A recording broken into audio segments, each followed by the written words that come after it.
നമസ്കാരം. ആലപ്പുഴയിലെ നവകേരള സദസ്സിനിടെ നടന്ന രക്ഷാപ്രവർത്തനം അഥവാ യൂത്ത് കോൺഗ്രസ് പ്രവർത്തകർക്ക് നേരെ നടന്ന ക്രൂരമായ മർദ്ദന കേസ് ഇത് അട്ടിമറിക്കാൻ ആദ്യ അന്വേഷണ റിപ്പോർട്ട് അന്നത്തെ ക്രമസമാധാന ചുമതലയുണ്ടായിരുന്ന ADGP MR അജിത് കുമാർ വലിച്ചു കീറിയെന്ന ഞെട്ടിക്കുന്ന വിവരങ്ങൾക്ക് പിന്നാലെ കേരള പോലീസിനെ ഉലയ്ക്കുന്ന കൂടുതൽ ഗൂഢാലോചന കഥകളാണ് ഇപ്പോൾ പുറത്തു വരുന്നത്.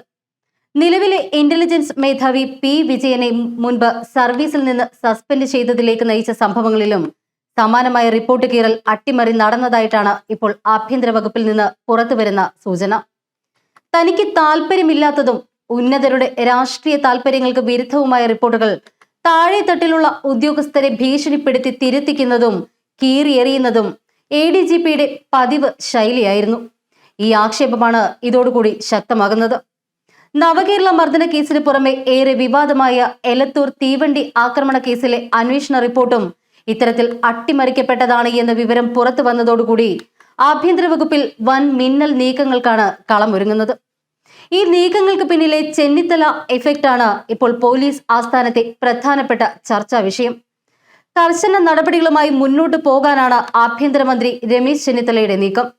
എലത്തൂർ തീവണ്ടി കേസ് പ്രതിയുടെ യാത്രാവിവരം മാധ്യമങ്ങൾക്ക് ചോർന്നതിൽ അന്ന് ADGP ആയിരുന്ന P വിജയന് യാതൊരുവിധ പങ്കുമില്ല എന്ന അനുകൂല റിപ്പോർട്ട് ഉദ്യോഗസ്ഥൻ തയ്യാറാക്കി നൽകിയിരുന്നു. എന്നാൽ വിജയനെ ഒതുക്കാൻ വേണ്ടി മുൻകൂട്ടി തയ്യാറാക്കിയ ഗൂഢാലോചനയുടെ ഭാഗമായി അന്നത്തെ ക്രമസമാധാന ചുമതലക്കാരൻ ഈ റിപ്പോർട്ട് തള്ളിക്കളയുകയും വലിച്ചു കീറി എറിയുകയുമായിരുന്നുവെന്നാണ് സൂചന.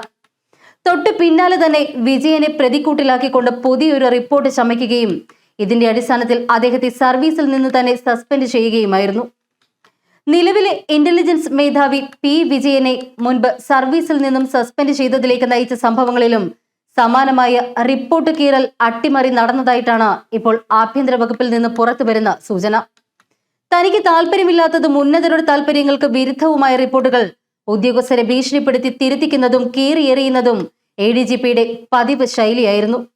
മംഗളം റിപ്പോർട്ട് ചെയ്ത ഈ വാർത്തയിൽ ADGPയുടെ പേര് പറയുന്നില്ല. എന്നാൽ ക്രമസമാധാന ചുമതലയിലുള്ള അജിത് കുമാർ ആയിരുന്നു ആ സമയത്ത് ADGP. എലത്തൂർ തീവണ്ടി കേസ് പ്രതിയുടെ യാത്രാവിവരം ചോർന്നതിൽ P വിജയന് പങ്കില്ല എന്ന അനുകൂല റിപ്പോർട്ട് അജിത് കുമാർ കീറിയെറിഞ്ഞതായിട്ടാണ് ആരോപണം.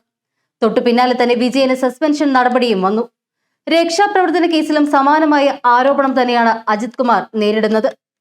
തനിക്കെതിരെ നടന്ന ഈ വൻ ചരടുവലികൾക്കെതിരെ P വിജയൻ മുൻപ് തന്നെ ആഭ്യന്തര വകുപ്പിന് ഔദ്യോഗികമായി പരാതി നൽകിയിരുന്നു.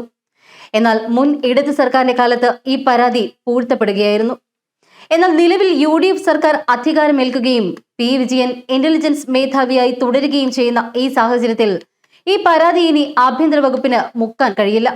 ആഭ്യന്തരമന്ത്രി രമേശ് ചെന്നിത്തലയുടെ കടുത്ത നിലപാടുകൾ തന്നെയാണ് ഇപ്പോൾ പോലീസ് തലപ്പത്തെ പഴയ പൂഴ്ത്തിവെക്കൽ രാഷ്ട്രീയത്തിന് അന്ത്യം കുറിക്കുന്നത്. മുൻ സർക്കാരിന്റെ കാലത്ത് രാഷ്ട്രീയ താല്പര്യങ്ങൾക്ക് വേണ്ടി IPS ഉദ്യോഗസ്ഥർ തന്നെ നിയമം കയ്യിലെടുത്ത സംഭവങ്ങളിൽ വിട്ടുവീഴ്ചയില്ലാത്ത സമീപനമാണ് ചെന്നിത്തല സ്വീകരിച്ചിരിക്കുന്നത്. DGPക്കും പ്രത്യേക അന്വേഷണ സംഘങ്ങൾക്കും ഫ്രീ ഹാൻഡ് നൽകിക്കൊണ്ടുള്ള ചെന്നിത്തല എഫക്റ്റാണ് ഇപ്പോൾ MR അജിത് കുമാർ ഉൾപ്പെടെയുള്ള ഉന്നതർക്ക് വിനയായി മാറിയിരിക്കുന്നത്. നവകേരള കേസിലെ ആദ്യ റിപ്പോർട്ട് കീറിയെറിഞ്ഞതുമായി ബന്ധപ്പെട്ട് പ്രത്യേക അന്വേഷണ സംഘത്തിന് ലഭിച്ച മൊഴികളുടെ പശ്ചാത്തലത്തിൽ P വിജയൻ നൽകിയ പഴയ പരാതിയിലും പുതിയൊരു ക്രിമിനൽ അന്വേഷണത്തിന് സാധ്യത ഏറുകയാണ്. ഒരു ഉന്നത IPS ഉദ്യോഗസ്ഥനെ കെണിയിൽപ്പെടുത്താൻ വേണ്ടി വ്യാജരേഖ ചമയ്ക്കുകയും തെളിവ് നശിപ്പിക്കുകയും ചെയ്തത് അതീവ ഗുരുതരമായ കുറ്റകൃത്യമായിട്ടാണ് പുതിയ ഭരണകൂടം കാണുന്നത്. മുൻ സർക്കാരിന്റെ കാലത്ത് മുഖ്യമന്ത്രിയുടെ ഓഫീസിലെ അതിശക്തനായ ചരടുവലിക്കാരനായിരുന്നു അജിത് കുമാർ.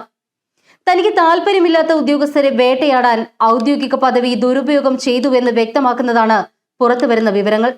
ഇന്റലിജൻസ് മേധാവിയുടെ പരാതിയിൽ ആഭ്യന്തരമന്ത്രിയുടെ നേരിട്ടുള്ള നിർദ്ദേശപ്രകാരം പുനരന്വേഷണം പ്രഖ്യാപിച്ചാൽ MR അജിത് കുമാറിന് നവകേരള കേസിലെ സസ്പെൻഷന് പുറമെ മറ്റൊരു ക്രിമിനൽ കേസ് കൂടി നേരിടേണ്ടി വരും. ആലപ്പുഴയിലെ നവകേരള മർദ്ദന കേസിൽ ഗൺമാൻമാരെ രക്ഷിക്കാൻ വേണ്ടി കേസ് ഡയറി തിരുത്തിയ കേസിൽ അജിത് കുമാറിനെ സസ്പെൻഡ് ചെയ്യാനുള്ള നീക്കങ്ങൾ അന്തിമഘട്ടത്തിലാണ്. ഇതിനൊപ്പം തന്നെ P വിജയനെതിരായ ഗൂഢാലോചന കേസ് കൂടി സജീവമാകുന്നതോടുകൂടി കേരള പോലീസിന്റെ ചരിത്രത്തിൽ ആദ്യമായി ഒരു ADGP റാങ്കിലുള്ള ഉദ്യോഗസ്ഥൻ ഒന്നിലധികം വ്യാജരേഖാ കേസുകളിൽ പ്രതിയാകുന്ന സ്ഥിതിവിശേഷമാണ് സംജാതമാകുന്നത്. വിപരീത റിപ്പോർട്ടുകൾ കീറിയെറിഞ്ഞ് ശത്രുക്കളെ ഒതുക്കുന്ന ADGPയുടെ ഈ ശൈലി സേനയ്ക്കുള്ളിൽ തന്നെ വലിയ അതൃപ്തിക്ക് കാരണമായിരുന്നു.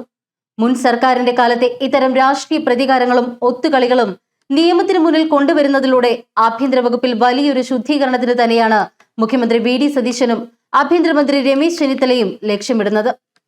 ആഭ്യന്തര വകുപ്പിന്റെ ചുമതല ഏറ്റെടുത്ത ശേഷം ചെന്നിത്തല നടത്തുന്ന കൃത്യമായ ഇടപെടലുകൾ പോലീസിലെ ഗ്രൂപ്പിസത്തിനും ഉന്നതരുടെ തന്നിഷ്ടങ്ങൾക്കും കടുത്ത പൂട്ടിട്ടിരിക്കുകയാണ്. വരും ദിവസങ്ങളിൽ ഈ രണ്ട് കേസുകളിലും DGPയുടെ നിർണായകമായ നടപടികൾ ഉണ്ടാകും എന്ന സൂചനകൾ പുറത്തു വരുമ്പോൾ അത് കേരള പോലീസിലെ പുതിയൊരു ശുദ്ധീകരണ പ്രക്രിയയുടെ തുടക്കമായി മാറുകയാണ്. ഇതോടുകൂടി ADGPയുടെ സസ്പെൻഷൻ നടപടിയിൽ ഒതുങ്ങില്ല, എന്തായാലും തൊപ്പിത്തെറിക്കും അഥവാ പിരിച്ചുവിടൽ തന്നെയായിരിക്കും നടക്കുക എന്ന് ഉറപ്പാകുന്നു.